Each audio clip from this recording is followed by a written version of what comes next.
Mbappé, la sortie médiatique fracassante.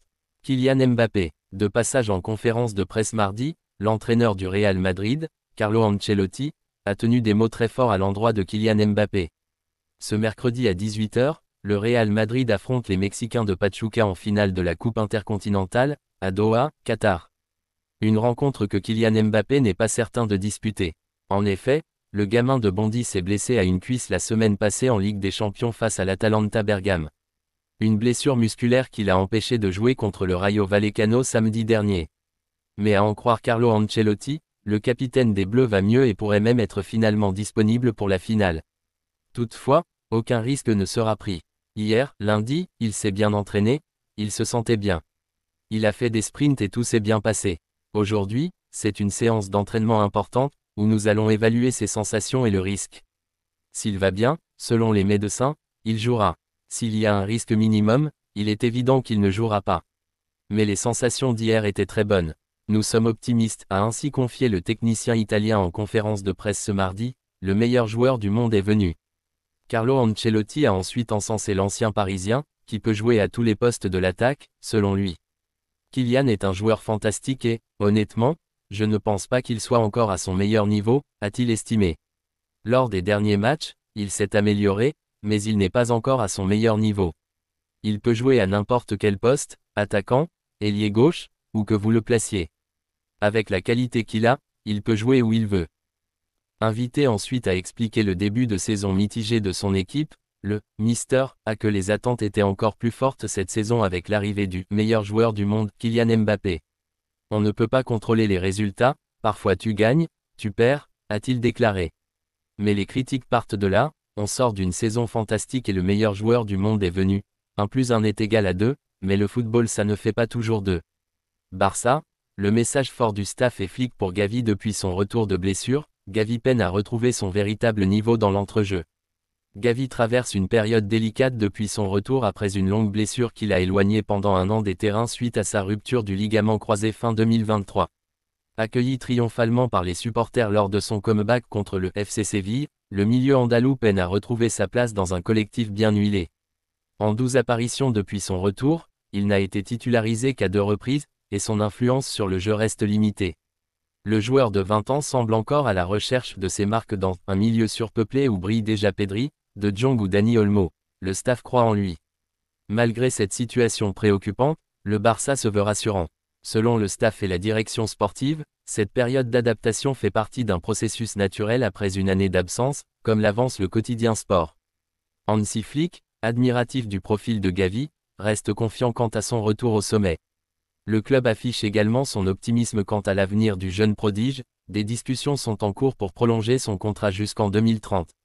Mais en attendant, le Barça espère voir Gavi retrouver rapidement son influence, indispensable pour la compétitivité d'un effectif en quête de stabilité. Yamal au PSG, le verdict est tombé. Lamine Yamal, le PSG en pince pour Lamine Yamal mais cet attrait est-il réciproque? Il y a peu, le président du FC Barcelone Joan Laporta faisait état d'une offre de 250 millions d'euros pour Lamine Yamal, offre aussitôt attribuée au PSG par la rumeur, sans confirmation aucune. Assurément, le club de la capitale s'intéresse au prodige catalan, âgé de 17 ans et tout frais lauréat du trophée Golden Boy. Mais qu'en est-il pour le principal intéressé? Dans un entretien accordé à Marca, Lamine Yamal aborde la question de l'intérêt présumé du PSG et de Manchester City, pas franchement séduit manifestement, non, je n'y pense vraiment pas. Je ne pense qu'au Barça, à m'améliorer et à gagner des titres ici.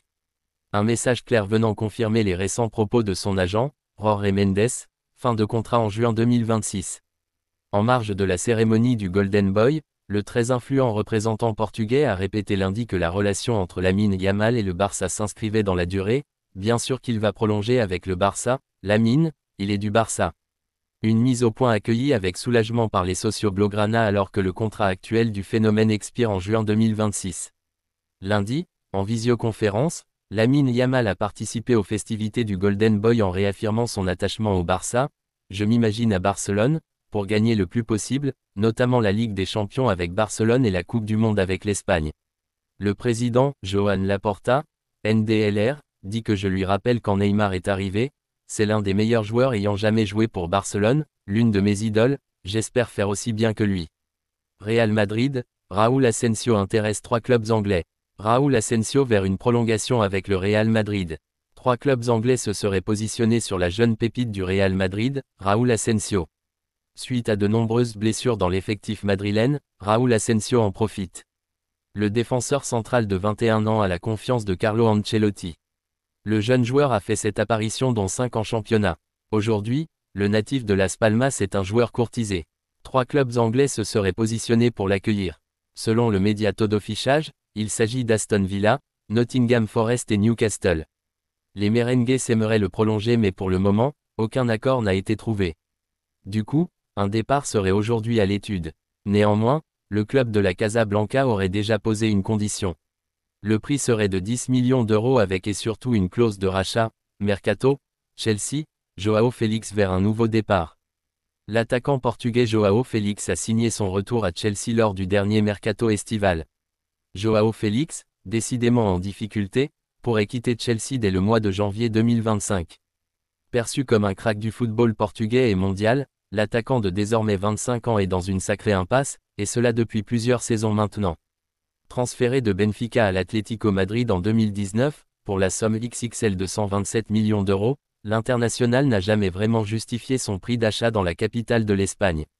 Prêté successivement à Chelsea, puis au Barça, le Portugais a globalement déçu, avant que les Blues ne retentent leur chance durant l'été, via un transfert élevé 52 millions d'euros. Or, avec un but et 9 apparitions en Première Ligue, dont 2 titularisations, le numéro 14 n'y arrive pas, et s'interroge désormais sur son futur. Encore un départ de Joao Félix. Selon les révélations de Fichares, Joao Félix, pour trouver du temps de jeu, est ouvert à un départ de Chelsea, où son contrat s'étend jusqu'en juin 2031. Un prêt à Benfica, son club formateur, est une des possibilités s'offrant à l'attaquant. Reste à savoir si cette option en particulier est réalisable, alors qu'un mouvement du joueur apparaît crédible en soi. Il n'est pas assuré que le deuxième de Première Ligue accepte de se séparer via un prêt sec de son joueur, alors qu'une cession temporaire avec option d'achat, en regard du prix du numéro 14, semble farfelu pour Benfica, qui ne peut dépenser près de 50 millions d'euros. Enfin, le salaire de l'intéressé est lourd, autour de 10 millions d'euros annuels selon les sources, ce qui ne plaide pas pour un départ chez le troisième de la Liga Portugal Betclic, sauf si Chelsea en prend une grosse partie à sa charge.